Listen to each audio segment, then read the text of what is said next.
হারতেছিও না কালে জিততে গেলি গাইছ দেরিতে বড় প্রথম তো হারে গেছে আরে বেড়া খেলা শেষে আবার ক্লোজ হোক এরকম ভাবে তুলি আমি যদি ফ্রেমে নাই শেখ বড় তারা হইছে কোচ আচ্ছা কোচ বাকু বাবু খেলা হবে একদম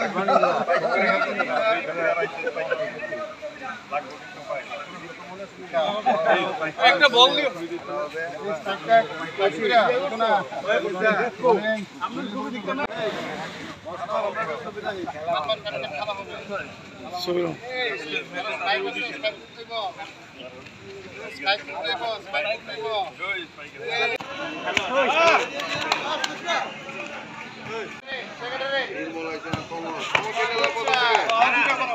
মারো মারো আমরা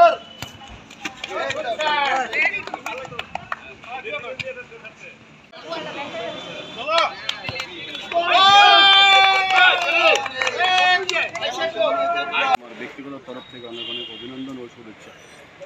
আসলে এটা খেলাধুলা প্রেস ক্লাব বরাবরই করে আসছে এবং এটা অতীত থেকে এটা অতীতে অনেক সময় আগে একটা সময় ছিল নেতাজি স্কুলে খেলা হতো, নেতাজি স্কুলের মাঠে খেলা হতো। এটা একটা ট্রেডিশন, এটাকে এগিয়ে নিয়ে যাচ্ছে বর্তমান কমিটি, খুব ভালোভাবে এগিয়ে নিয়ে যাচ্ছে। এবং এই যে খেলাধুলার মাধ্যমে এই যে একটা মেলবন্ধন হয়, এটা প্রেসিডেন্ট বলেছেন, মেলবন্ধন নয় শুধু, এটা একটা ভুল বুঝাবুঝি থাকলে এটারও একটা অবসান হয়। প্লাস দেখা গেছে যে ফুটবল বা ক্রিকেটের দিকেও সাংবাদিকরা এখন অনেকভাবে এগিয়ে আসছে। এবং আমি খুব এবারও আমি দেখেছি ত্রিপুরা ফুটবল অ্যাসোসিয়েশনের সম্ভবত 2জন সাংবাদিকও আছেন, আমাদের প্রেস ক্লাবের মেম্বার 2জন সাংবাদিকও আছেন, টিসিএতেও আছেন যুক্তভাবে, আমাদের খুব কর্মকর্তার মধ্যেও টিসিএতে আছেন আমাদের সাংবাদিকরা।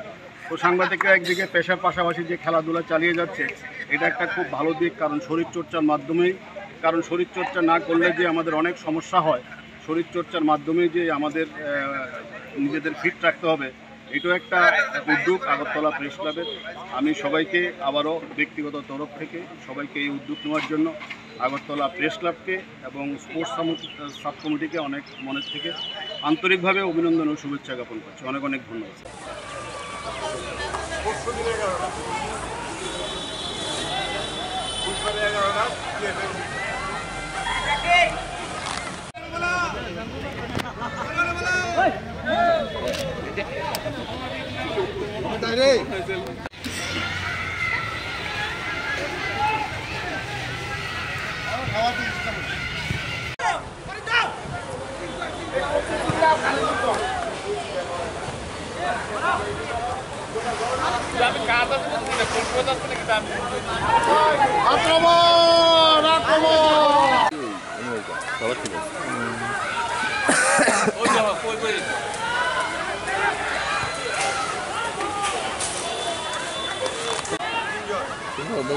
ওই তো এখনো যাচ্ছে।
শুরু দাও যাও।